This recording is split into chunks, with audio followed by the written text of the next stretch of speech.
ఆదరించాలి, బలపరిచారు, సంరక్షణ చేశారు.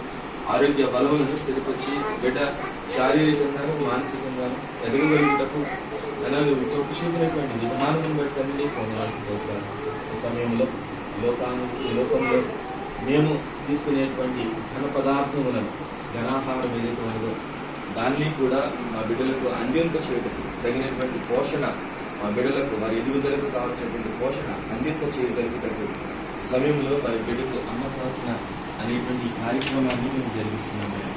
ఎందుకనుక మరి బిడ్డ తల్లి యొక్క పాలపైన ఆధారపడి తన యొక్క పోషణను జరిగింప చేసుకున్నాడు.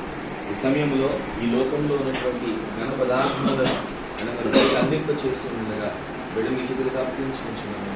దాన్ని తీసుకుబడుతున్నటువంటి ప్రతి ఆహారము చక్కటి జీర్ణమై తగినటువంటి శక్తితో, తగినటువంటి బలముతో బిడ్డ ప్రతి అవయవము, ప్రతి ఎముక, ప్రతి మధ్య, ప్రతి మూలుగు అది చక్కగా నిర్మించబడగలుగుటకును, అభివృద్ధి చెందగలుగుటకును ఈ కృపలో దైత్యమైందని సందర్భించున్నాను.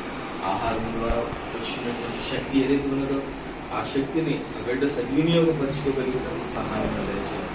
తీసుకునేటువంటి ఆహారాన్ని దీవించిన పరిశుద్ధపరచండి అయినా నీ రక్తముతో అయినా ఆ యొక్క ఆహారమును పవిత్రపరచడం తండ్రి దేశంలో వేడుకొంచున్నాం. తద్వారా శారీరక బలము, మానసిక బలము వీటితో పాటుగా ఆత్మీయంగా కూడా మరి బిడ్డ నీలో ఎదగగలుగుటకు సహాయం దయచేయండి. మంద అయితే చెప్తున్నాను, నా బిడ్డను పాలు మాన్పించిన తర్వాత నేను దేవుని సన్నిధిలో దేవుని కొరకు నేను ఆ బిడ్డను ప్రతిష్ఠించున్నాను అనేటువంటి వాగ్దానం చేసినది.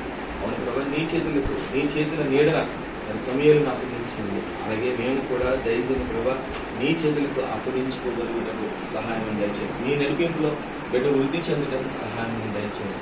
అనేకులకు బిడ్డ మార్గదర్శకంగా ఉండగలుగుటకు కృప చూపున తండ్రి నీ సన్నిధిని వేడుకొంచున్నాను.